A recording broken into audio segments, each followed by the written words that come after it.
กรรมอันเป็นเหตุทำให้แหมฝ่ายหนึ่งต้องเจ็บปวดรวดร้าวสัตว์ทั้งหลายนั้นดำรงชีวิตอยู่ก็ด้วยความที่ดิ้นรนแสวงหาเพื่อให้ชีวิตตัวเก่านั้นได้รอดพ้นจะได้ดำรงชีวิตอยู่ต่อไปเฮามักจะเป็นสัตว์ประเสริฐที่มักจะไปเอาเปรียบผู้อื่นสัตว์อื่นว่าฆ่ากันแล้วอย่างป่าเถื่อนโหดเหี้ยมแต่มนุษย์คนเฮากลับยิ่งกว่านั้นเพราะว่ามนุษย์นั้นจะไปควบคุมธรรมชาติมีความเฉลียวฉลาดทางสมองมีสายตาทั้งสองที่ดีมองหันภาพสามมิติมนุษย์มีมือถึงสองที่จะหยิบจะจับสิ่งใดก็เป็นเอกเทศต่อกันได้แต่สัตว์ทั้งหลายต่างจากมนุษย์เพราะมนุษย์นั้นสามารถพัฒนาตัวเก่าได้ต่างกายภาพคือร่างกายพัฒนาสมองความเฉลียวฉลาดได้และพัฒนาจิตใจได้ยกขึ้นสู่ขั้นสูงเรียกว่าผู้มีใจอันสูงส่งสัตว์ทั้งหลายนั้นอยู่ด้วยสัญชาตญาณแต่ดูเหมือนมันจะมีความสุขแม้ว่ามันจะต้องหนีภัยต่างๆการเบียดเบียนบีทาของสัตว์อื่นก็ตามแต่มันคงจะบ่เจ็บปวดเท่ากับมนุษย์คนเฮานั้นมักจะชอบเอาเปรียบผู้อื่นการเอาเปรียบผู้อื่นได้มักเท่าใดเฮาก็เข้าใจว่าเฮาเป็นผู้ชนะเป็นผู้ที่อยู่เหนือกว่าผู้อื่นโดยหารู้ไม่ว่าเป็นความคิดที่ผิดที่สุดเพราะการที่คนเฮาจะอยู่เหนือผู้อื่นนั้นจะต้องอยู่ได้ด้วยความบ่เบียดเบียนบีทาผู้อื่นแต่กลับได้รับการยกย่องเชิดชูเหมือนดังพระบรมศาสดาสัมมาสัมพุทธเจ้าพระองค์ท่านเป็นผู้บริสุทธิ์ทั้งกายวาจาและจิตใจควรกล้าแก่มนุษย์และเทวดาทั้งหลายจักสรรเสริญเมื่อเฮาเบียดเบียนบีทาผู้อื่นอยู่โดยที่เฮาลืมคิดไปว่าเฮาก็ฮักตัวกลัวตายเหล่าสัตว์ก็ฮักตัวกลัวตายเหมือนกันการที่คนเฮาได้พิจารณาคิดว่าเปิ้นก็คงฮักตัวเก่าของเปิ้นเหมือนกับที่เฮาได้ฮักตัวเก่าการฆ่ากันจิรันฟันแตงเบียดเบียนกันด้วยคมหอกคมปากกาคมฝีปากและแหมสารพัดความคมที่จะตัดจะเชือดจะเฉือนกันก็คงบ่เกิดขึ้นมนุษย์คนเฮามักจะเห็นแก่ตัวกันนักๆมีความหันแก่ตัวนักกว่าสัตว์ทั้งหลายและด้วยความหันแก่ตัวนี่แหละก็เลยเป็นที่มาของคำว่าบ่ผิดคนเฮานั้นบ่ชอบเพื่อไผมาบอกว่าเฮานั้นเป็นผู้ที่ผิดยะบ่ถูกแต่ถ้าบุคคลใดพอที่ตัวเก่าว่าเฮานั้นทำผิดพลาดแล้วก็ปรับปรุงแก้ไขตัวเก่าบุคคลผู้นั้น ชื่อว่าเป็นบัณฑิตได้บุคคลผู้นั้นชื่อว่าพัฒนาตัวเก่าได้บุคคลผู้นั้นควรกล้าแก่การยกย่องเชิดชูบุคคลผู้นั้นย่อมมีความเจริญในอริยวินัยของพระพุทธเจ้าคนเฮานั้นต้องเตือนตัวเก่าพอที่ตัวเก่าให้นักธรรมชาติคนเฮามักจะไปพอผู้อื่นเพ่งเล็งแต่ความผิดของผู้อื่นหันแต่ความผิดของผู้อื่นแล้วลืมตัวเก่าไปถ้าเฮาฮักตัวเก่าเพียงใดก็อย่าได้ปาใจปากายของเฮาเข้าไปเกลือกกลัวต่อสิ่งผิดพลาดเหล่านั้นเมื่อเฮาตั้งอยู่ในศีลกินอยู่ในธรรมประกอบความดีปฏิบัติตัวเก่าของเฮาให้ดีโดยตลอดก็ชื่อว่าเฮานั้นเป็นผู้ฮักตัวเก่าความฮักตัวเก่านั้นพระพุทธองค์ทรงตรัสให้เฮาฟังว่ารักอื่นเสมอด้วยตนเองไม่มีคือหมายความว่าบ่มีสิ่งใดที่เฮาจะฮักเท่าตัวของเฮาแล้วมีค่าที่สุดถ้าเวลาไผสักคนหนึ่งจะให้เฮาต้องเจ็บปวดรวดร้าวเพียงใดเฮาก็สร้างความบ่พอใจหรือมีการปกป้องอวัยวะน้อยใหญ่เพื่อบ่ให้แหมฝ่ายนั้นได้ทำลายได้แสดงว่าเฮานั้นฮักตัวเก่าถ้าเฮาฮักตัวเก่าเพียงใดก็ต้องฮักคนรอบข้างให้นักเพียงนั้นคือหมายความว่าการที่เฮาฮักผู้อื่นรู้จักที่จะให้อภัยต่อผู้อื่นมันเป็นการทำทิศป้องกันตัวเก่าบ่ให้ตัวเก่านั้นตกอยู่ในอันตรายคืออันตรายจากบุคคลรอบข้างที่ปรารถนาบ่ดีถ้าเฮารู้จักที่จะฮักตัวเก่าอย่างถูกต้องเฮาจะต้องรู้จักแบ่งปันเอื้อเฟื้อเผื่อแผ่ต่อบุคคลผู้ที่ขาดสิ่งที่เฮามีเฮาพอจะช่วยอย่างเพิ่นได้พ้องเหมือนยุคนี้สมัยนี้เฮาพอจะช่วยแสดงความมีน้ำใจแสดงถึงเมตตาต่อผู้อื่นอย่างใดพ้อง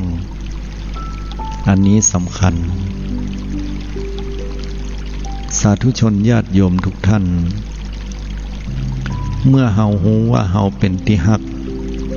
ก็ควรรักษาตัวเก่าไว้ให้ดีอย่าปาตัวเก่าไปในทางมืดมนอนทการบ่มีศีลบ่มีธรรมจงตั้งมั่นอยู่ในคุณงามความดีแม้ว่าเฮาจะบ่มีกินลำบากก็ต้องกัดฟันสู้บ่ไปโลภอยากได้ของคนอื่นเขาบ่ดำเนินการชกชิงวิ่งราวผู้อื่นเพราะว่าการกระทำอย่างนั้นมันไม่ใช่เป็นการฮักตัวเก่าที่ถูกต้องในความเป็นจริงถึงแม้ว่าเฮาจะแยะเพื่อตัวเก่าได้อาหารการกินเงินคำกำกาจากการปล้นการจี้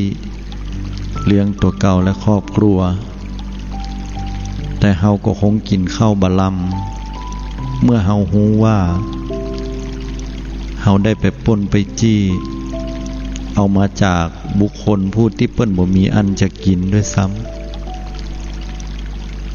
เป็นบุคคลผู้ที่หาเจ้ากินค่ำเงินแค่บักกี่บาทมีความหมายเหลือเกิน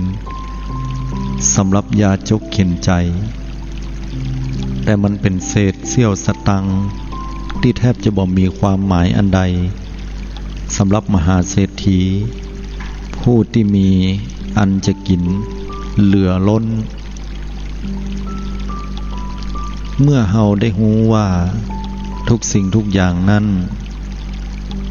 เฮาจะต้องฮักตัวเก่าก็ควรรักษาตัวเก่าด้วยศีลปฏิบัติด้วยสมาธิและบำเพ็ญปัญญาให้เกิดขึ้นการดำรงตัวเก่าด้วยศีลความตั้งมั่นแห่งจิตก็พัฒนาขึ้นสมาธิการที่เราได้ปฏิบัติธรรมเจริญพระกรรมฐานก็อยากให้จิตใจของเราสูงส่งขึ้น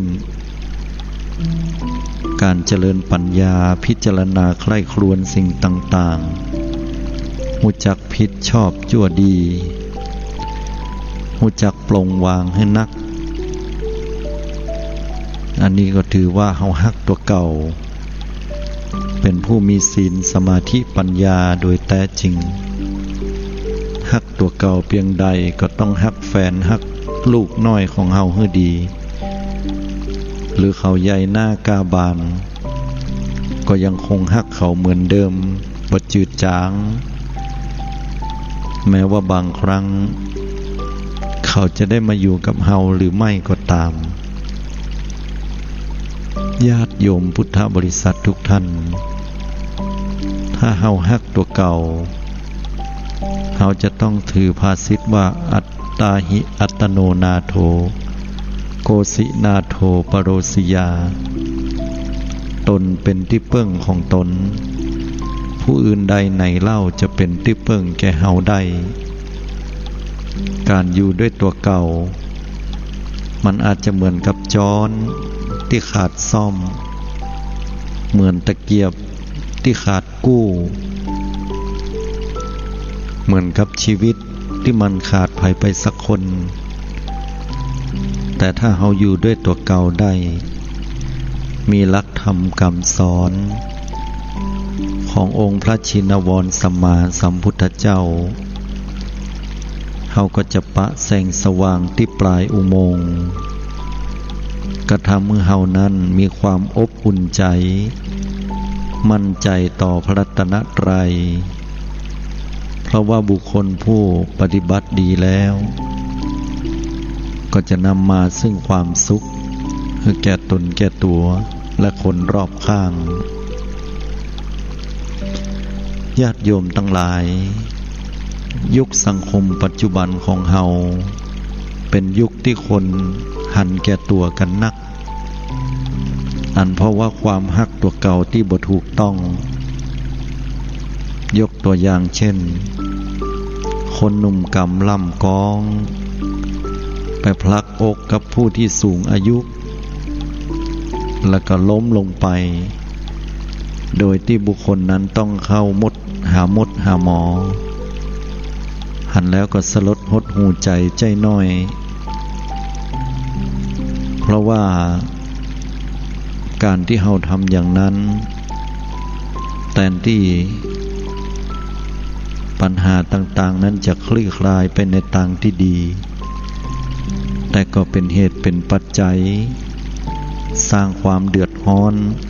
สร้างกรรมใหม่เกิดขึ้นให้แก่ตนแก่ตัวและเป็นเหตุทำให้เกิดความเกลียดชังต่อผู้อื่นบุคคลผู้ที่ปฏิบัติตนอยู่ตามศีลธรรมที่ดีจะเป็นบุคคลผู้ที่มีน้ำใจอันงามคอยช่วยเหลือผู้อื่นเป็นกำลังใจให้กันและกันบรรละกันในยามยากแต่ละคนนั้นก็ล้วนแล้วแต่ผ่านอะไรอย่างมานักบ่สมควรผ่านร้อนผ่านหนาวผ่านความสมหวังผิดหวังความโชคดีโชคร้ายแห่งกิยาตยศของน้ำตาที่เราจะฝ่าฟันให้ถึงความสำเร็จแห่งกิยาตยศของน้ำเหงื่อที่จะทำให้เราไปถึงฝั่งฝันและแห่งกิยาตน้ำใจ ที่เราจะได้รับจากผู้อื่นเพื่อเราจะได้ไปถึงความมุ่งหมายอันสูงสุดของชีวิตขอเป็นกำลังใจให้กับบรรดาพุทธศาสนิกชนญาติโยมทุกท่านที่ได้สดับรับฟังอยู่ณขณะนี้เราจะเป็นกำลังใจซึ่งกันและกันไปในยามที่ท้อแท้หดหู่โดดเดี่ยวและบ่ฮู้จักภัยแต่ด้วยสายทานแห่งพระธรรมสายใยของพระรัตนตรัยจะเป็นสิ่งเกาะเกี่ยวติดเตียวนิ้วเนื่องกันเป็นเหตุเป็นปัจจัยให้หมู่เฮานั้นได้อนุเคราะห์ช่วยเหลือเกื้อกูลกันตลอดมาและตลอดไปสาธุชนญาติโยมทั้งหลายชีวิตเกิดขึ้นตั้งอยู่และดับไปมาสู่โลกนิดเดียวกำเดียวกระเดียวก็จะได้ปิกปอกกันไปแล้วถ้าฮักตัวเก่าก็จงฮักบุคคลผู้อื่นที่นอกเหนือจากครอบครัวของเฮาออกไปเพราะว่าเปิ้นเหล่านั้นก็เป็นเปื้อนเกิดแก่เจ็บตายร่วมกับเฮาบนโลกใบนี้เช่นเดียวกันให้อภัยกับบุคคลผู้ที่ว่าห้ายใส่ห้ายป้ายสีได้กระทำบ่ดีกับตนตัวเฮามานักต่อนักเฮาก็จงให้อภัยแก่คนเหล่านั้นชีวิตก็จะมีอยู่ซึ่งความสุขสำหรับในวันนี้เจริญพรศรัทธาญาติโยมได้โทรเข้ามาเพื่อที่จะได้สนทนาอูจากับศรัทธาญาติโยมและตอบซึ่งคำท่องคำถามเราอยู่ที่นี่ด้วยกันใครที่มีความรู้สึกเมื่อยล้าเหน็ดเหนื่อยท้อแท้จะต้องมาใส่หน้ากากกุวันยิดเหนื่อยเหลือเกินจะต้องอยู่กับบ้านบ่ม่วนเหียไปไหนก็บ่ได้อยู่กับบ้านดูเหมือนสบายก็แต่อยู่บ่เกิน2 วันก็รู้สึกว่าเงินทองเงินคำกำก้าแก้วแหวนแสนสิ่งดูเหมือนจะเริ่มทยอยหายไปกับโควิด-19ขึ้นไปขึ้นมาก็รู้สึกท้อใจบ่ม่วนใจอันใดมาเตอะโทรเข้ามาได้มาอู้มาจาสนทนาตักตายเพื่อศรัทธาสาธุชนทุกท่านจะได้คลายความกังวลโทรเข้ามาได้กันที่หมายเลขโทรศัพท์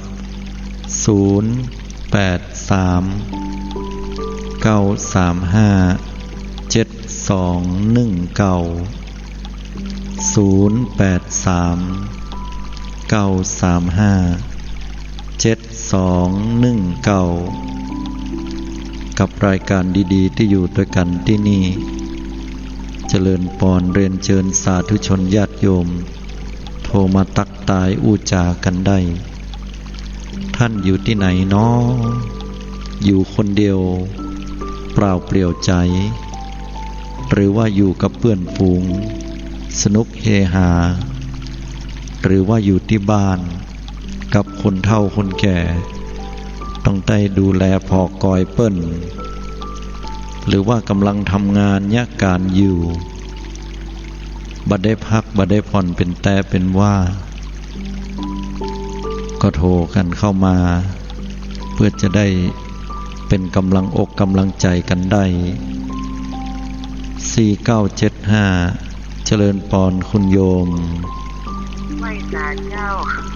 โยมแม่มาฟังวันนั้นโยมแม่ก็เครียดเด้อมาได้ยินเปิดประจับขื่นของพระอาจารย์พอดีโอ้โยมแม่ดีใจ มื่อคืนนั่นนะ ฮะ เสียงมันก้องหนอมันม้วนเสียงพระอาจารย์แม่ก็ได้สติ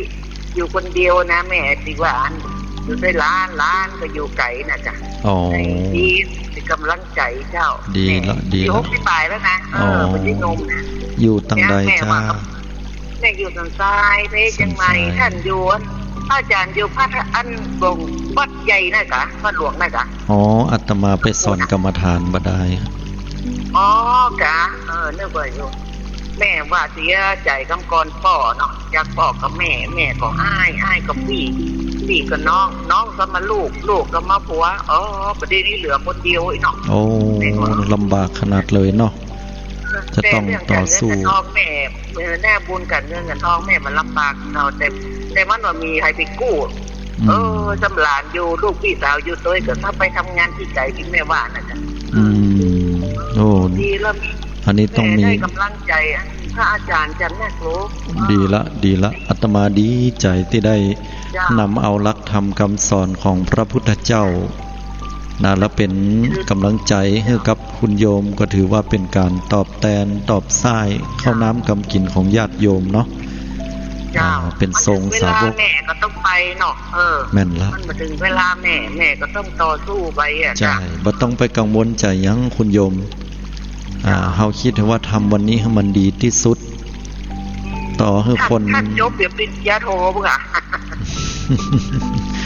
จบปริญญาโทเพราะนั้นตุลุงยองว่าเกี่ยอนุโมทนากับ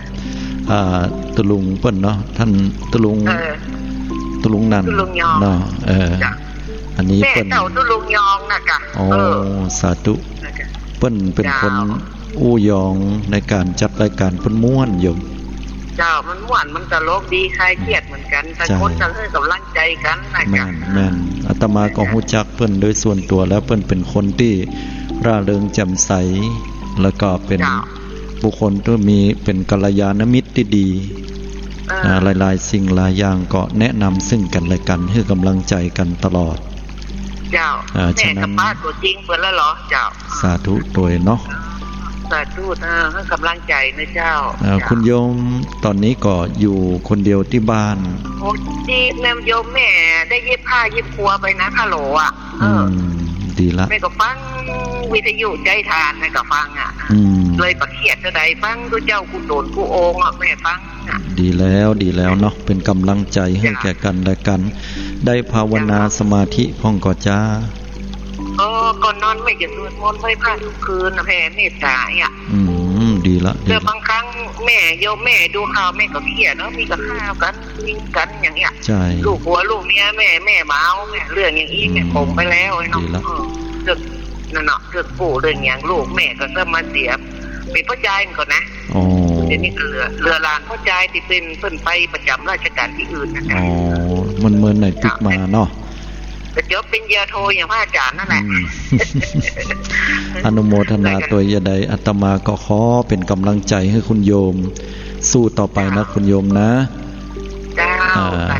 สาธุพระรัตนตรัยคุ้มครองปกปักรักษาเนอสาธุสุขภาพพระอาจารย์ก็ดีด้วยเนอเจริญพรสาธุอันนี้ก็เป็นกำลังใจซึ่งกันและกันเนาะเลข1163เจริญพรคุณโยมคุณโยมเอาโทรศัพท์ใกล้แหมน้อยเนาะเจ้าได้ยินแล้วบัว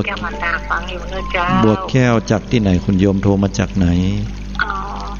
จากสักการเจ้าวัดศรีมารามหลังวัดศรีมารามอนุโมทนา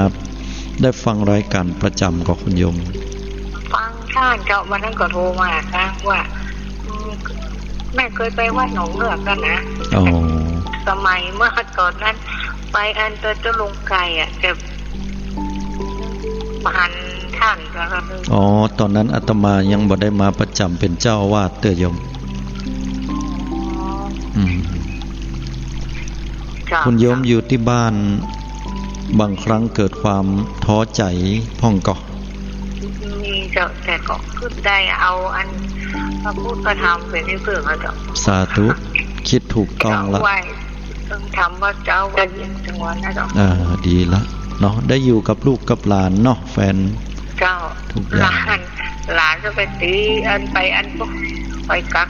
ที่ถึงลูกบอกว่าไปเลยแล้วกักเอาหาหลานไปอันแล้วจ้ะดีละจะได้ก็เป็นกำลังใจให้เนาะฟังรายการทุกตนทุกองค์ฝากรายการของอาตมาตัวเราจะอยู่ที่นี่โดยกันทุกๆวันเนาะเป็นนาบุญเนาะขอพระรัตนตรัยปกปักรักษาคุณโยมได้อยู่ดีมีสุขมีขวัญกำลังใจในการก้าวเดินต่อไปและทุกๆคนเลยนะคุณโยมนะสิ่งนี้มันกำอ้วงค่าน้ำมันยาเจ้าสาธุเนาะเจริญพรเนอะอยู่ดีมีสุขเนาะขอเป็นกำลังใจให้กับศรัทธาญาติโยมพุทธบริษัททุกท่านโดยเนอะบางครั้งเฮารู้สึกเหน็ดเหนื่อยเมื่อยล้าบ่ได้บอกไผก็บ่ถูกจะโทรมาเนอะก็ดูเหมือนสีอายเปิ้นเวลาได้แล้วก็ดีใจแต่จะนักไปบางเรื่องก็รู้สึกอายบ่เป็นอย่างญาติโยมทั้งหลายขอเพียงแค่เฮาได้ได้บอกได้กล่าวความคุณข้องมองใจอย่างที่เฮากึดนักกึดหลายฮึปงวางบางคนนั้นอยู่คนเดียวแต่บางคนก็อยู่หลายคนก็บ่ต่างกันยังถ้าหากว่าเฮาอยู่แล้วอยู่ด้วยศีลด้วยธรรมจิตใจเฮาสบายผ่องใส8 9เลข6129เนาะเจริญพรคุณโยมฮัลโหลเดี๋ยวนะฮะรับสายอีกครั้งหนึ่งเจริญพรคุณโยมสวัสดีเจ้าท่านโทรมาหลังมอเจ้าหลังมอเป็นอย่างไรวันนี้อากาศแจ่มใสกว่าคุณโยมก็ดีขึ้นนะเจ้าท่านเพราะวันนั้นฝนมันตกวันนั้นฝนตกหลายก็ยังแควนหน่อยเนาะวันนั้นฝนตกยังแควนหน่อยที่อาตมาเนี่ยฝนบ่ตกเลยโยมฮ้อนขนาดเลยบ่ไปละปูนนะเจ้าเพิ่นไทยจะหันใจพี่น้องตังเชียงใหม่นะตังละปูนก็มีเป็นบางพื้นที่บ่ได้ตังปัดเศร้าตังยังมีมันถึงที่เจ้าแม่นละแต่ถึงแม้ว่าโลกเฮามันฮ้อนอากาศฮ้อนแต่ใจจะไปฮ้อนเนาะคะแนนว่าใจเย็นจะดีใจบ่ฮ้อนท่านเลยเจ้าโอ้ดีละสุดยอดเยี่ยมเลยน่าก็อย่ามาทำใจฮ้อนไว้เจ้าแม่นอายุเท่าใดจ้าเนี่ยอายุเท่าใดทีนี้ก็68แล้วเจ้าท่านโอ้68เกือบ70รักษาสุขภาพให้ดีเนอะแต่มันเป็นเบาหวานนะฮะเบาหวานนี่ต้องควบคุมน้ำตาลเจ้าเขาควบคุมได้วันนั้นไปเช็คเลือด145หมอเลือดปั๊บโอ้หมอเจ้าเวลาอยู่บ้านนี้เดี๋ยว130โอ้บ่ไหวดอกแก้วอีกเนาะหมอเพิ่นก็เป็นห่วงเนาะแล้วเฮาก็ดูแลตัวเก่ายากหน่อยได้เฮาเกยใจชีวิตอย่างอีเข้าใจเจ้าท่านเพราะว่ามันคือมันเข้ากับเท่าแล้วเนาะมันก็ฮอดเนี่ยมักหวานอยู่กับคุณโยมจ้ะค่ะมักหวานก็จะท่านจะไปถามข้อนี้เลยคำตอบยากที่สุดยากแก่การจะบอกนี่บอกในตู้เย็นนี่ก็ตั้งเดาอันกินนักน้ำมันต้องจับหัวเจาะเนาะจะได้ก็เบาๆลงมาเหี่ยน้อยเพื่อสุขภาพเฮาเนาะจะได้ก็เป็นกำลังใจโอ้สาธุอนุโมทนาเป็นกำลังใจให้กันและกันเนอะคุณโยมบางวันก็มาบางวันก็บ่มาบางวันก็ติดธุระแต่เลยคุณโยมก็เลยคลินิกบ่ได้เปิดเรียกว่าท่านลืมหรือเปล่าบ่ลืมแต่ก็บ่ได้เปิดคลินิกสักกรรมเจ้าเป็นอย่างเจ้าท่านจะมีกำลังใจในบางเป็นวันเจ้าบางทีจะได้โทรบางทีจะไม่ได้โทรสาธุอนุโมทนาฝากรายการติดตามเนอะเจริญพรสาธุอนุโมทนาเจริญพรโยมหลุดหายไปละโทรเข้ามาใหม่แฮมกัมหนึ่งเนาะโทรมาจากทางใดกันจ้าปราศัยเนื้อพี่น้องศรัทธาญาติโยมทั้งหลาย โทรเข้ามาละ8948ศรัทธาญาติโยมใจบุญท่านไหนเนาะเจริญปอนโยมไปค่ะเจ้าแม่อยู่โรงพยาบาลลานนาที่เก่าที่เดิมเป็นยังไงพ่องจ้าผู้ลุงยองกับฟังอยู่เจ้าผู้ลุงยองเคยเจอกันแล้วเจ้าที่วัดเจ็ดลินเจ้าที่วัดเจ็ดลินเจ้าโควิดนี่มาเลยไม่ได้ไปไหนพ่อแม่ก็ตั้งไปทำบุญตั้งแต่วันเกิดวันที่12 มีนาลูกจนบอกวันนี้ก็ไม่ได้ไปไหนลูกตั้งแต่มีนาแล้วเนาะมีนาแล้วล่ะโยมพ่อปัจจุบันหลานตั้งแต่ปิดเทอมอย่างนั้นปัจจุบันทั้งหมดเอาโยมแม่เคยเลี้ยงคนมาตั้งแต่น้อยแต่จะตายเอาไปอย่างนี้นะเกิดได้นะคนข้างๆคนหมูเลยว่ามีใครอยู่บ้านได้หลานอยู่บ้านคนช่วยเหลือตัวเองได้จะขึ้นม.2แล้วค่ะจะขึ้นม.2แล้วอยู่ในช่วงวัยรุ่นเนาะพอดีเขาปุ๊บมาแต่งจะนอนยังค่ะไม่เงี้ยมาพบคนหลายที่นะแต่ก่อนโยมแม่เคยเข้าปฏิบัติธรรมนะบ้านสีชมพูปฏิบัติท่านรู้จักปะบอกเคยไปนะโยมแม่เคยพาไปปฏิบัติธรรมท่านผู้พระอธิการนะเป็นให้รางวัลเนาะให้รางวัลที่มาเงิน300ให้ส่วนนี้ที่สองเปิ้นให้กำลังใจจากคนให้กำลังใจหลานของโยมแม่มีลูกคนเดียวละแล้วก็มีผู้ชาย2 คนปฏิบัติธรรมเปิ้นว่าลูกเฮาฮักลูกนี่หนักแล้วแต่ฮักหลานนี่ซ้ำยิ่งแม่นก็โยมโยมแม่เคยฝึกนะอยู่ในห้องนั่งบนที่นอนเอาหนังสือสวดมนต์คนละเล่มเลยนะสวดมนต์ไปบางทีเปิดกระสวดพิษแล้วก็ให้หัวเนี่ยโยมแม่ว่าเป็นอย่างฟังไปจริงกันฝึกก็ดีเอาธรรมะเนี่ยเอาวิทยุนี่เปิดให้ฟังนะบ้านใหญ่เป็นสวดที่นั่นมันชอนเป็นบทเป็นเพลงนะท่านถ้าคนต่างบ้านไม่เอาหามาพิทยุเขาฟังอย่างมันเรื่องฟังอย่างเข้าเรื่องละไม่ว่าที่ไหนนะตัวมาฟังโดนออกยังไงก็ดีเองทำตั้งทำตั้งอย่างเนี้ยยมพ่อก็ดียมพ่อก็ดีทุกดีอนุโมทนาตัวเนาะเหมือนกันเนอะเป็นกำลังใจให้กันและกันอยู่ดีมีสุขกันทุกท่านทุกคนเนาะเจริญพรอันนี้ก็โทรกันเข้ามาบางสายบ่ได้รับต้องขออภัยสายซ้อนกันเนาะโทรเข้ามาแหมกำหนึ่งนะคุณโยมเนอะไปฟังน้อยอกมองใจเพราะว่าเฮายังอยู่ด้วยกันไปด้วยตลอดเนาะเป็นกำลังใจซึ่งกันและกัน6129เจริญพรคุณโยมไม่ป่าเจ้าโทรมาจากดอยสะเก็ดเจ้าพี่น้องดอยสะเก็ดโทรเข้ามาดีใจล้ำฝนตกก็จะขึ้นแต่ว่าตกเจ้าวันนี้เหมือนเนื้อก็ว่าขึ้นแต่ว่าตกวัดเจ้าเอามาปั่นตั้งปากทางมั้งเหรอก็ไหลไปแล้วเหรอเปิ้นบ่ใครมาก็จ้าเนาะเปิ้นมาถึงเวลาเจ้าเปิ้นลงนครพิงค์อะฮะเปิ้นบ่ใครมาตั้งหฤพุนชัยก็คงรองวดหน้าเนาะเดี๋ยวดินฟ้าอากาศเวลามันถึงจะมาเจ้าใช่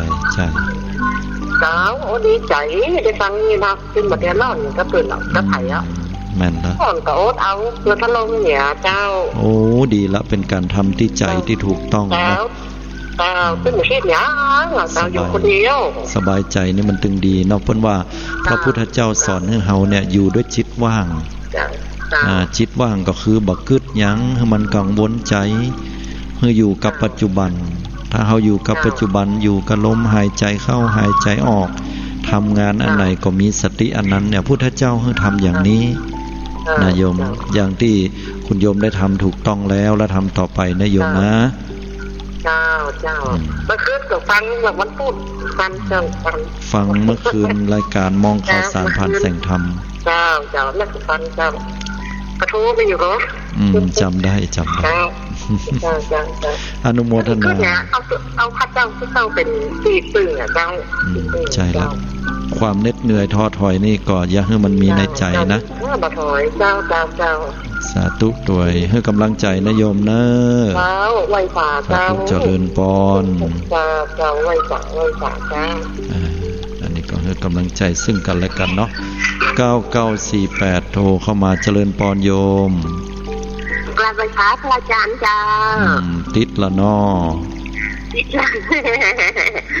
สายซ่อนกันแล้วจ้าพระอาจารย์วันนั้นนี่ฝนตกวันนี้ฝนตกเก่ากะตกเมื่อคืนนี่ร้อนขนาดเลยจ้าพระอาจารย์ร้อนในใจมันดีจ้า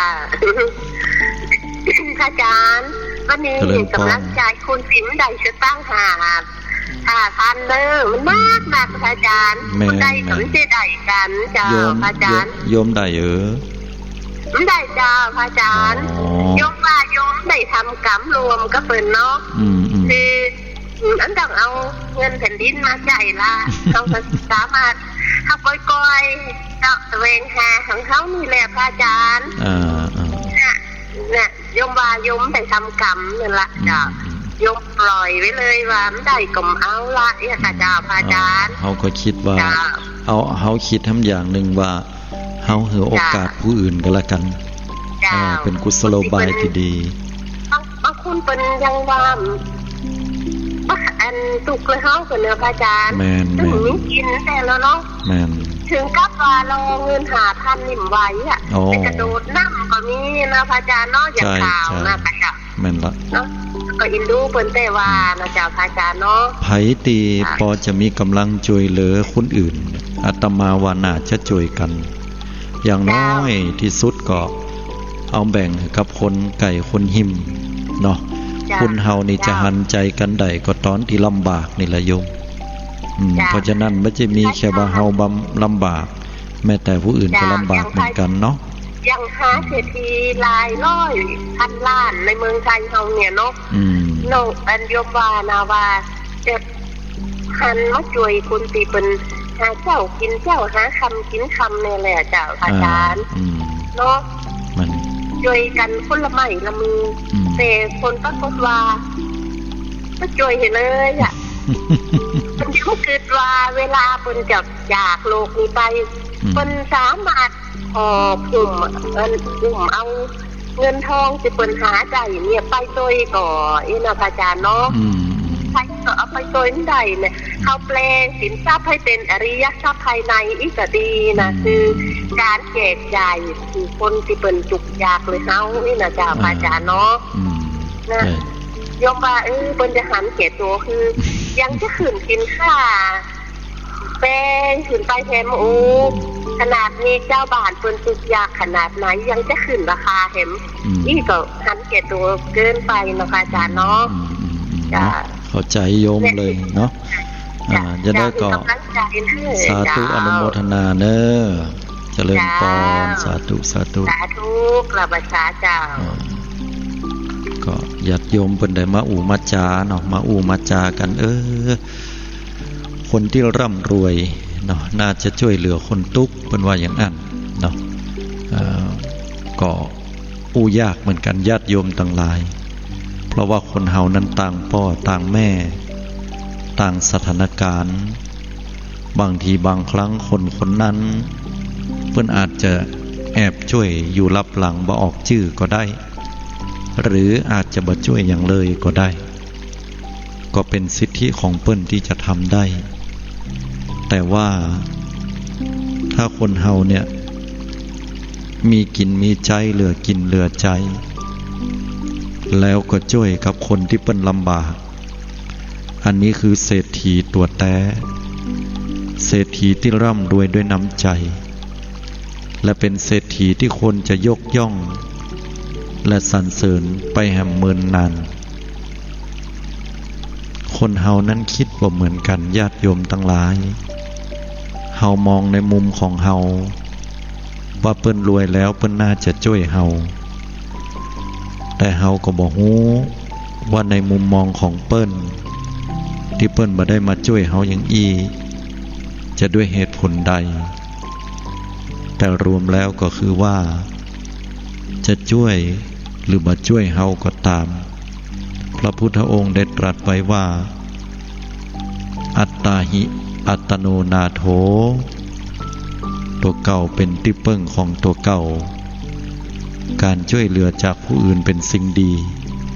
แต่ก่อนที่เราจะช่วยเหลือผู้อื่นเราก็ควรที่จะประคับประคองตัวเก่าให้ดีที่สุดอย่างน้อยที่สุดก็รักษาจิตใจบ่ให้มันเครียดไปกว่าเก่ากว่าเดิมเจริญพรคุณโยมยังจะไม่ฝ่าเจ้าโทรมาจากตังใดโยมโทรมาจากโดยสารปีเจ้าโดยสารปีวันนี้ฟังรายการเป็นจังใดพ่องก็คิดว่า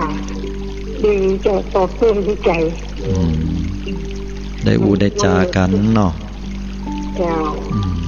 เป็นปีใครอู้ยังให้ฟังก็จ้าว่ามันเป็นไปได้เนาะมันเขียนคนที่มันมีใจอันนะมันเขียนใจถ้ามันมีคนที่อันโทรโลกเนี่ยมันก็มีผู้ร้ายมีผู้ดีอย่างเช่นยังมีขโมยมีขโจรเลยเนาะแม่นใจละเขียมเนาะคนที่จะมีทั้งคนดีคือกำลังจะบอกว่าคนเฮามันมีความหลากหลายเนาะนิ้วยังบ่เท่ากันว่าอย่างนั้นคนเฮามีดีมีจนมีชั่วมีปะปนกันคนรวยคนตุกเนาะโยมเนาะคนขาวคนดำได้กล่องพวกเราก็ตัวน่ะเป็นเรื่องชื่อโอ้ยดีๆก้อยๆประคับก้อยๆประคับประคองไปนะโยมเนอะอาตมาเชื่อแน่ว่าถ้าเราสร้างกุศลผลบุญมาดีความดีก็จะช่วยนำพาให้เราได้มีความสุขนะโยมนะท่านถึงพ่อคุณเจ้าท่านท่าทานไปจังลำปางนี่นะเจ้าเจริญพรไปตั้งการเมทานั่นแหละเจ้าการเมทาเนาะเจ้าอาหารป่าแล้วแวะมาหาที่เจ้าน่ะจะประจำทุกสุขิประจำที่ไหนก็การเมทาเจ้าการเมทากัดปะเป่านั่นกะเจ้าถามชื่อว่าอย่างก็คุณโยมแม่กันหาขายผ้าพื้นเมืองเลยจ้ะแม่กันหาขายผ้าพื้นเมืองตรงลงนั้นที่กาดเพิ่นฟังรายการอาตมาก็โยมฟังเจ้าสาธุขอให้พ่อกาแม่ขายที่ขายของอยู่ที่กาดนะให้ได้กามุ่นขายมานอยู่ดีมีสุขกันคาดแคล้วต่อโรคโควิด-19 ทุกคนเนอะรวมถึงคนที่มันมีหลายร้อยชีวิตบางคนก็หันเกตูบางท่านกลมหันเกตูบางคนก็เจอเป็นศีลบางคนก็เจอเป็นธรรมเราเข้าใจความแตกต่างเนาะเจ้ามีโมดอันอยากจะกราบไหว้สาธุขอบคุณเจ้าเจ้าสาธุตัวเนาะอนุโมทนานะโยมเนอะหวังว่าโอกาสหน้าถ้ามีโอกาสได้ไปถ้าโควิดหายไปแล้วจะไปแวะแอวนะโยมเนาะเดี๋ยวสักระยะหนึ่งให้ทองมันก็จะออกอะสาธุอนุโมทนานะเจริญพรนะโยมจ้าน้องกับไม่สาเจ้าจากไม่สาเจ้าพี่น้องคณะศรัทธาตังเมตตาเนาะคุณโยมกันหานะเปิ้นขายเกี่ยวกับผ้าเนาะอยู่ที่กัดปะเป่าตรงนั้นระหว่างละปูนไปลำปางนะสาธุชนทั้งหลายก็หันอกหันใจญาติโยมเนาะดังกล่าวมาแล้วบางครั้งเฮาหวังเนาะเฮาหวังนักก็ผิดหวังอยู่เหมือนกันถึงแม้ว่าอันอย่างใดก็ตามอาจจะออกหัวออกก้อยก็ให้กำลังใจซึ่งกันและกันความแตกต่างหลากหลายหลายพ่อหลายแม่ขนาดคนพ่อแม่เดียวกันการด้วยกันมายังกึดบ่เหมือนกันยังต้องผิดต้องเถียงยังต้องจิรันฟันแตงยังต้องเกยฆ่าเกยแกงกันเพื่อแย่งทรัพย์สมบัติเพื่อที่จะสนองตอบต่อความต้องการของตัวเก่ามันเป็นเรื่องที่น่าเศร้าจบลงเป็นกับเรื่องที่รันทดใจถ้าคนดีๆมีศีลธรรมนักในสังคมนี้บอกว่าจะเป็นคนจนคนปานกลางหรือคนร่ำรวยก็จะช่วยเหลือเกื้อกูลซึ่งกันและกันได้อย่างแน่นอนและอาตมาก็เชื่อเหลือเกินว่าในสังคมคนไทยของเฮายังบ่ขาดคนที่ดีๆและ คนที่มีน้ำใจเพียงแต่ว่าคนเหล่านั้นเปิ้นอาจจะส่วนหนึ่งก็ยังลืมตาอ้าปากบ่ได้ส่วนหนึ่งเริ่มดีขึ้นส่วนหนึ่งนั้นเปิ้นก็ยังอยู่ในฐานะที่บ่สามารถจะช่วยอย่างเฮาได้เตื้อแต่อาตมาก็หวังว่าจะมีคนที่ดีๆได้มาเยียวยาช่วยเหลือซึ่งกันและกันเพื่อก้าวล่วงข้ามพ้นไปเหมือนกับที่เฮาได้รับข่าวที่เปิ้นนำอาหารมาแจกสร้างขวัญกำลังใจให้แก่กันและกันจะทำให้สังคมของเฮาน่าอยู่ยิ่งขึ้นเงิน 5,000 บาทนี้เป็นเงินที่สำคัญอย่างยิ่งโยมทั้งหลายอาตมาเข้าใจความรู้สึกของหมู่เฮาและรู้สึกหันใจเหลือเกินบัดต่างกับญาติโยมละว่าถ้าเฮารวยน้อเฮาจะไปแจกเงิน 5,000 ให้คนทั้งหลายถึงหมดให้เพิ่นได้รับมีไผกึดอย่างอีพ่องอาตมาเชื่อว่าคนที่ฟังเนี่ยเกือบถึงหมดจะกึดกันอย่างอันถูกหวยรางวัลที่1พร้อมกับแจ็คพอตเนี่ยเฮากึดว่าเฮาอยากจะทำแบบนั้นสาธุชนทั้งหลายอย่างน้อยที่สุดถึงแม้ว่าดูมันเหมือนจะเป็นฟันลมๆแรงๆเป็นไปบ่ได้แต่มันก็เป็นเครื่องบ่งบอกว่าจิตใจของเฮาเป็นคนอย่างใดจิตใจของเฮาเป็นคนที่กึดจะเผื่อแผ่ผู้อื่นก่อหรือว่าถูกรางวัลที่1ถึงบ่ฮื้อภัยอย่างสักอย่างสักปลายเป็นอย่างอันก็จะอันนี้อยู่ที่ตัวของเฮาญาติโยมทั้งหลาย8865เจริญปอนญาติโยมฮัลโหลปิดโทรศัพท์ปิดวิทยุก่อนนะโยมน้อ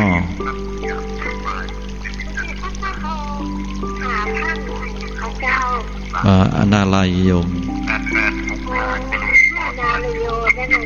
แม่นแล้วคุณโยมปิดวิทยุก่อนได้ก่อน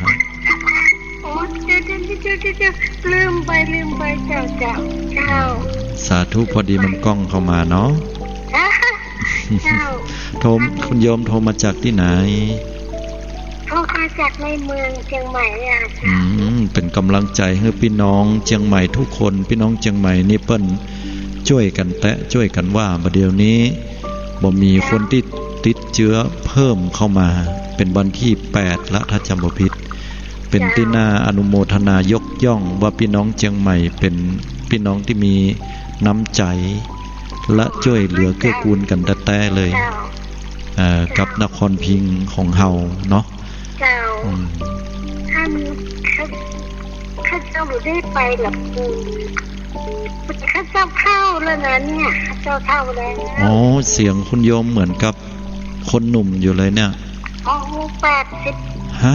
87แล้วนะเจ้าโอ้ยาย87แล้วกะเจ้าอุ้ย87แล้วอุ้ยเนาะอุ้ย87แต่ว่าฟังเสียงแล้วเนี่ยวันที่10พฤษภาคมนี่ก็87โอ้สาธุโยมอุ้ยสบายดีเนาะสบายดีพ่องเนี่ยเจ้าแต่ว่าเนาะเป็นธรรมดาสังขารมันต้องเซลล์บักให้ได้นะเจ้าเพราะว่าเซลล์บักให้ได้ต้องจ้างละอ่อนอยู่ด้วยมี